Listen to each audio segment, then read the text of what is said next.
Let me show you exactly how I got this look from start to finish. I started working before I started recording, but the first 2 rows I did small slices and I teased the top so that way it has a better blend.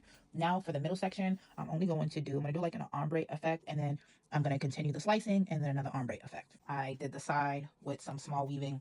Now the crown I did in a triangle. I don't know if you guys can see it, but it kind of goes in a triangle. And honestly, I'm just winging this. Like when you're coloring and stuff, you kind of have to be a visionary and kind of see it come to light. Even if you don't have a plan before you start, it's like while you're doing it, you should be able to have a plan. So with that being said, if you want this unit recreated, I will do my best to get the color as close as possible, but it will not be identical.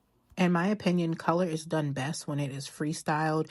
Yes, you can give your wig artist or your hairstylist like a direction that you want, but to request particular placement and things like that, I think it starts to complicate the coloring job. I mean, coloring in itself is already super complicated, but when you put a lot of pressure on it, I think it tends to get a little tricky. So this is how a color looks with just the bleach removed, and now this is how it looks after it's toned. You guys can see it definitely took away that brassy color, which is not what you want in a color job. So after that, the unit is now washed and dried. Of course, we move on to the styling. Now, I like to define my part with some concealer. I don't like to pluck my part just because it makes it super wide in my opinion. Now, when I am flat ironing, I do not like to comb it immediately. I just like to flat iron, give it that bump, and then let it cool. And then once it's cool, I will then go ahead and comb through it. Now, this is before the cut and everything.